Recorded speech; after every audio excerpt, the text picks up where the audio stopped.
Hi, my name is Maceo Lewis. Welcome to my movie review channel on YouTube. Today I'm going to talk about Joker Folie I Do. This is actually my first video review, so I'm really excited that this is going to be the first movie I'm talking about on this channel. But I don't want to spoil it for you, so I'm going to give my recommend first, and then I'm going to get into spoilers. So do I recommend this movie? I say yes with a caveat. Yes, if you want to revisit this character from the first movie and sort of see the epilogue to his story, how his story, what happens to him after that movie. If you want to see great performances by Joaquin Phoenix, Lady Gaga, Brendan Gleeson, if you want to see great visuals, if you want to see cinematography, that's really great. The dark humor is really funny. If you want clarification as to what exactly is this Joker, then I would go say yes, see this movie. But if you're looking for something that is better than the first Joker movie, if you're looking for commentary on mental health, on society, like how to solve society's problems, then I would say no. Then don't go see this movie. If you're trying to find out, okay, well, out of all the movies out there, what one movie would you recommend? I wouldn't say this one. I would say something like The Robot at this time. So now I'm going to get into spoilers. So if you do not want to be spoiled, hit the pause button and then go see the movie and then come back and then I'll give you my commentary. Now, this film has a message, and it starts with one of the last lines of the movie. During the closing argument, the Joker, or I should say Arthur Fleck, says the Joker isn't real. The Fleck killed those people. Right? So basically, Arthur Fleck takes responsibility of the murders. Okay, so what is this message? So if the first Joker movie poses a moral question to society. What happens to a broken man that has a mental health condition without mental health services? He gets bullied, he's pushed over the edge, and he goes on and commits these murders, riots ensue, social unrest. Basically, there are consequences to society when you ignore, mock, and abuse the disenfranchised. So that's basically the message of that movie. This movie poses an ethical question to that broken man. What does this broken man do after he goes over the edge, commits the murders? Does he take responsibility, or is his actions something that should be how should I put this? Does he take responsibility or does he deny responsibility? Your actions have consequences. You hurt people. You don't. You're gonna hurt people when you come out and be this personality as a Joker. You're gonna hurt people, not just the people that you think deserve it, but you're gonna hurt people that don't deserve it, and we get that with the Mr. Puddles character. You won't again see like this grand commentary on mental health issues. Like that's not what this movie is about. This is about Arthur dealing with the consequences of his actions, and realizing at the end you're not going to get the girl. You don't get to build that mountain. You murdered those people. Okay, so this movie changes the subject of the dialogue from society to the individual. So there is a point to having this jury trial, and there's a point to this movie. It's a reaction against the first film. Uh, to the point to Arthur being on trial is not just that he whether he committed the murders. I mean, obviously he did. We all saw the first movie. The point is, well, in the legal setting, it's an issue of his insanity, right? But also, it's not just that Arthur is on trial; it's the concept of the Joker that's on trial. The trial isn't just about him killing people. It's that's not in dispute. That the issue is whether obviously if he was insane at the time of the murders. We see how this dichotomy is set between both the prosecution and the defense, who both are in basic agreement, right? They both believe that, this is Arthur Fleck that's sitting in the courtroom. But the prosecution, they think that Arthur is fabricating the Joker. He's faking his mental illness to get away with murder. And in other words, he's not taking responsibility for the stuff that he did. Whereas the defense, they believe that Joker is this split personality created by his childhood trauma that reemerged when he was abused and bullied on the subway.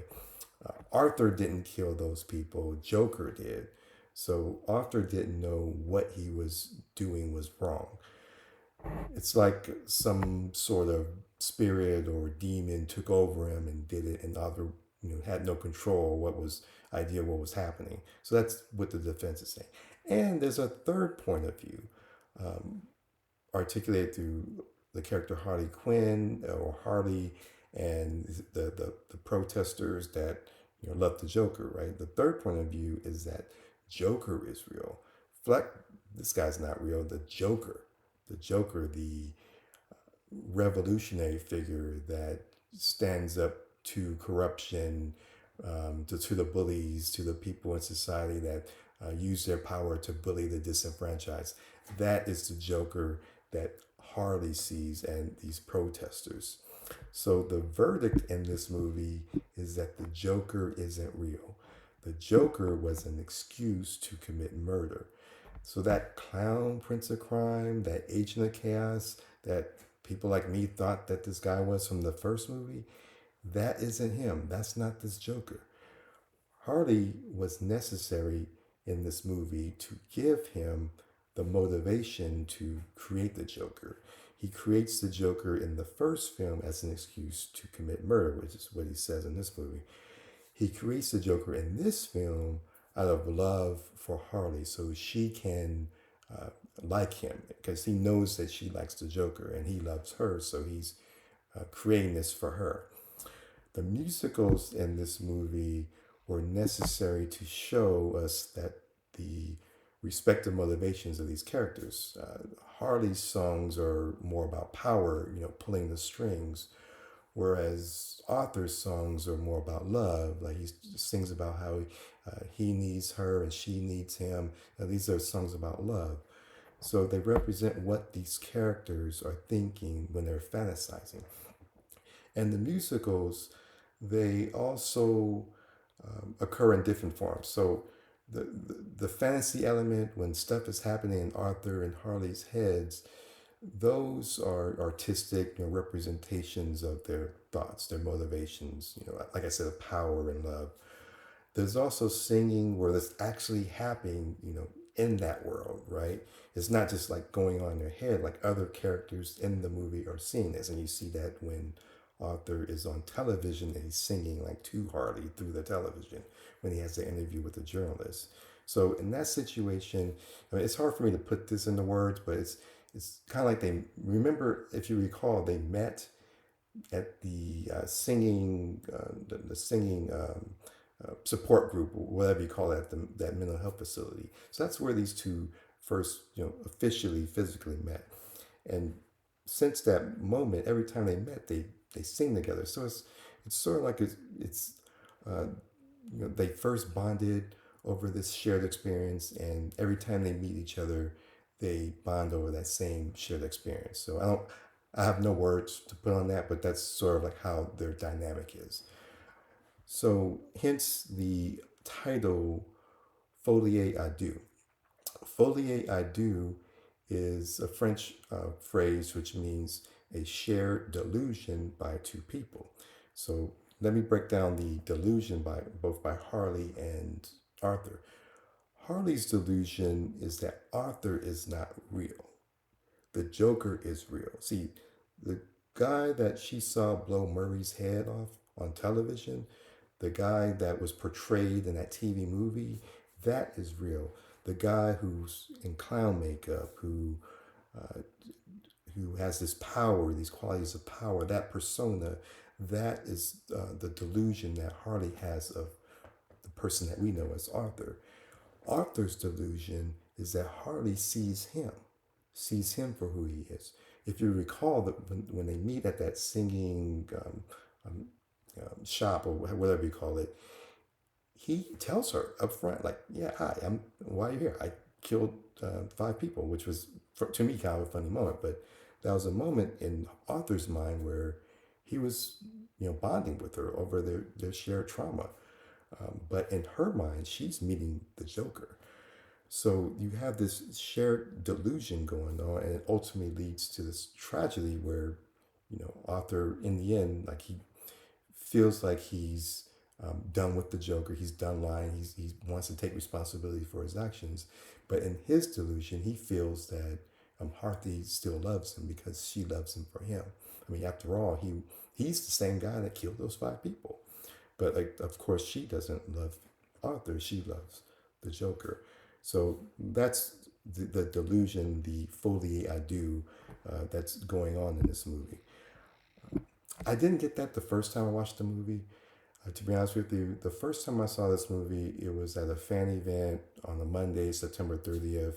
We drove all the way out from Lancaster, where we work. When I say we, me and my wife, and all the way to AMC Covina, because that's like was like the only open theater that had the fan event. Everything else in our normal areas were sold out. And so we go out there, we watch this movie, and I had this. My initial reaction was, I liked it, but I was disappointed. Let me explain. What I liked about the movie, and you may have picked up on this from the beginning of this show, I enjoyed Joaquin's performance. I didn't think he was phoning it in. I was taken back into this world. Um, this is Arthur Fleck, that the same Arthur Fleck that I remember from the first movie. I enjoyed the dynamic between him and the Brendan Gleeson character, the guard. I enjoyed the chemistry between Joaquin and Lady Gaga. I I bought that they were in love, obviously for different reasons, but I bought that there was like that chemistry there. I enjoyed the singing, laughing at the dark humor, particularly the running joke where about the made-for-TV movie, which sort of paid off during the direct examination of Zazie Beetz' character. I thought that was funny when he kind of turned around and looked at Lady Gaga.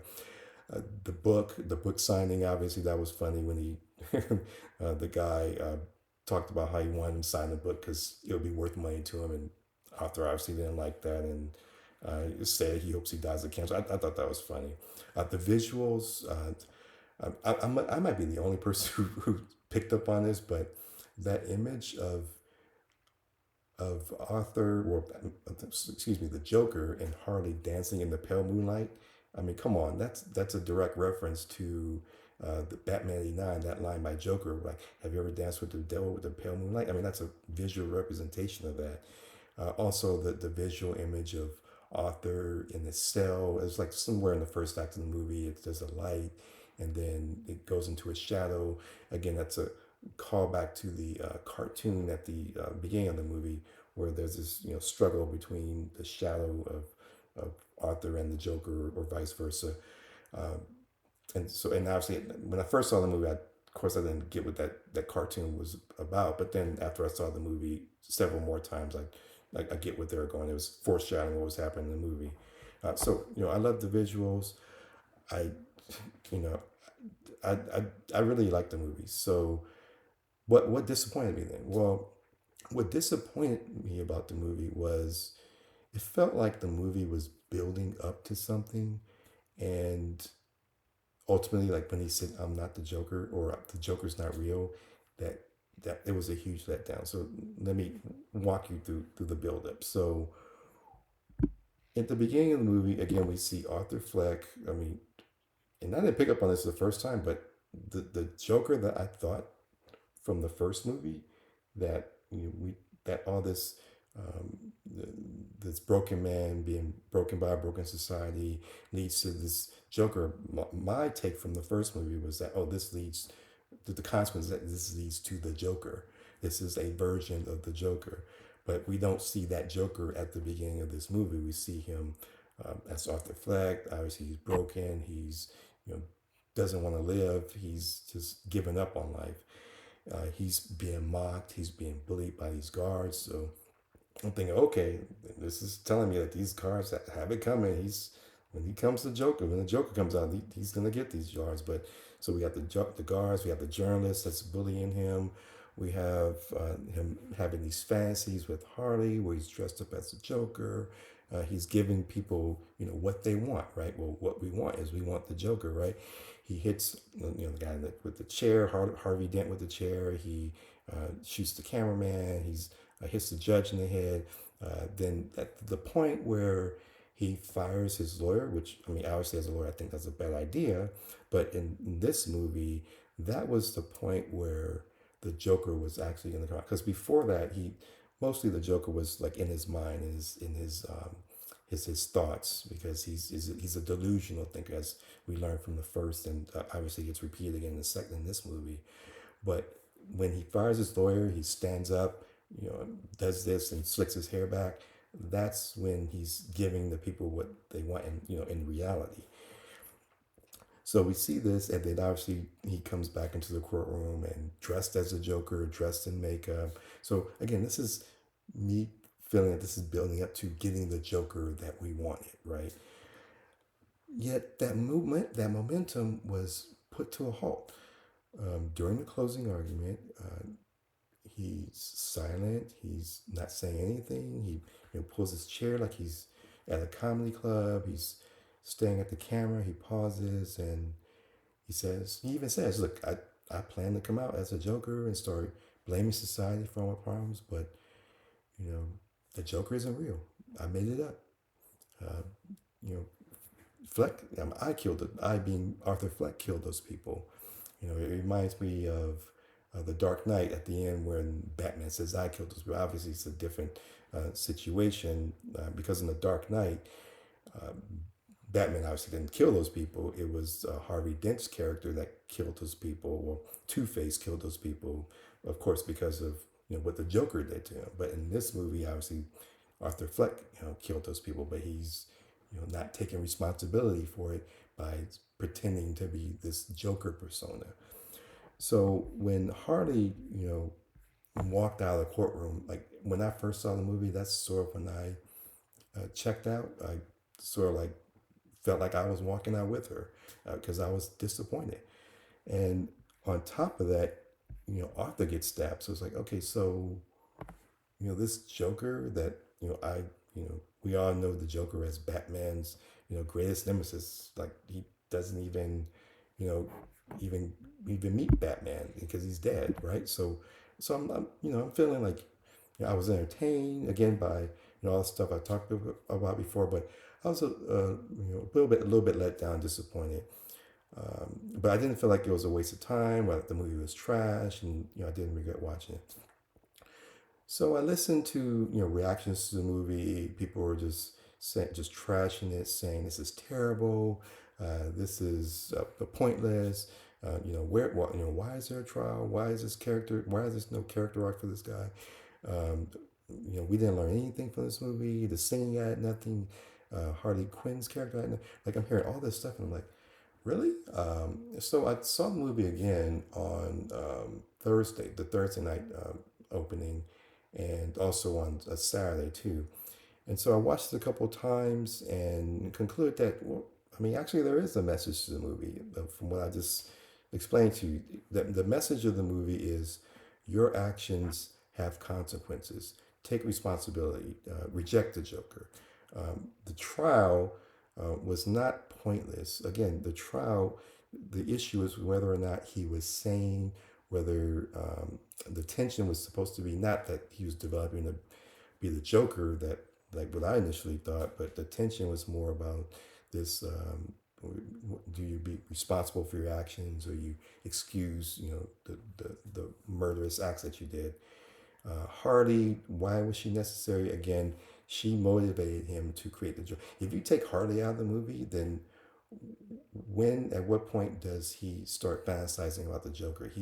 When we find him in the movie, he's broken. He's given up on life. When you see his lawyers trying to help him with the the the person the insanity doctor, he's just sitting there smoking. He's not really paying attention because he doesn't care. It's not until Harley Quinn comes in and he knows that she wants the Joker, that's when he creates the Joker again. But again, he creates this Joker out of love, not to as an excuse to commit murder. And so this sets up this dichotomy. And so when we reach the point in the film, like I think the important turning point after the Joker comes out is during the cross examination of Mr. Puddles, when Mr. Puddles tells him, "Hey, you're you're Arthur. You're the guy who didn't make fun of me. You're the only guy who didn't make me feel small. But now your actions, made me feel small. So that guy, didn't deserve that. This guy didn't deserve to be made feel small by Arthur, who was, basically pretending to be the Joker at that point. So that was the point where, you know, the Joker, he rejected the Joker at that point. That's my interpretation. And so, and the necessity of the musicals, again, that goes to the power and love motivations of the two respective characters. Power for Harley, love for Arthur. And again, it's like they're kind of like tugging at each other's heartstrings. And again, her motivation is power, so she's sort of manipulating this guy too at the same time. So the question I have, if he's not the Joker, because we always have these conversations about past actors that have played the Joker in movies before. We talk about Jack's Joker. We talk about Heath's Joker. We talk about Leto's Joker. Well, we normally talk about Joaquin's Joker, but now, like, do we even mention Joaquin as a Joker if he's not the Joker? I mean, I don't know. I don't have an answer to that question. That's a question I'm asking. I don't really have a good answer. I mean, on the one hand, I mean, we've talked about Joaquin's Joker as the Joker before, so why stop doing that? On the other hand, Todd is basically telling us that he's not the Joker. So do we even talk about him at that point as a Joker? So anyway, that's my thoughts about the movie. Thank you so much. If you like this, please like it. Please subscribe, because when you subscribe, it gives you notice of new videos that I'm posting. And let me know your thoughts about the movie. Let me know about your thought about the last question I asked. Do we talk about Joaquin as the Joker anymore? Or do your thoughts about the movie itself? And I do have one message. I do get one message from this movie. If you or your loved ones are charged with a crime, don't do what Arthur did. Don't fire your lawyer. Keep calm and listen to your lawyer. That's what you do.